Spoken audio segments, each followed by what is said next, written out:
तो सबसे पहले मैं बात करूंगा अनुच्छेद 48 की। तो अनुच्छेद 48 कहता है कृषि और पशुपालन का सुधार, अर्थात सरकार का यह कर्तव्य होगा कि कृषि उत्पादन के लिए सरकार वैज्ञानिक दृष्टिकोण अपनाए। सरकार का कर्तव्य होगा कि कृषि उत्पादन के लिए आधुनिक तकनीकों का व्यवस्था करें। सरकार का यह भी कर्तव्य होगा कि पशुओं के अच्छे देखभाल के लिए उसका उचित प्रबंध करें और गौ हत्या पर प्रतिबंध लगाएं। अब मैं बात करूंगा अनुच्छेद 48 के ए। तो अनुच्छेद 48 के ए कहता है पर्यावरण की सुरक्षा। इसे 42वें संविधान संशोधन 1976 में जोड़ा गया था।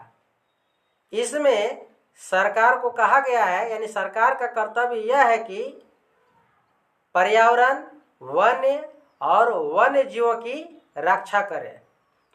1987 के केस में, मेहता केस में सुप्रीम कोर्ट ने कहा कि राज्य का पर्यावरण के संरक्षण करना कर्तव्य होगा।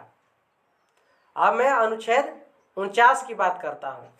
तो अनुच्छेद 49 कहता है राष्ट्रीय महत्व के धरोहरों की सुरक्षा, मतलब ऐतिहासिक धरोहर जो है, राष्ट्रीय महत्व के जो धरोहर है उसकी रक्षा करे, यह राज्य का कर्तव्य होगा।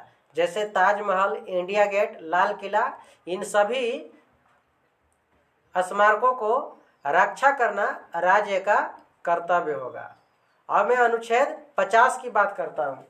तो अनुच्छेद 50 कहता है न्यायपालिका का पृथक्करण, मतलब राज्य का यह कर्तव्य होगा कि कार्यपालिका से न्यायपालिका को अलग रखे। कार्यपालिका के मतलब होता है सरकार और न्यायपालिका के मतलब होता है कोर्ट, यानी कि कोर्ट अलग रहे और सरकार अलग रहे, ताकि निष्पक्ष तरीका से अपने अपने हिसाब से देश को सही दिशा दे सके और शासन कर सके।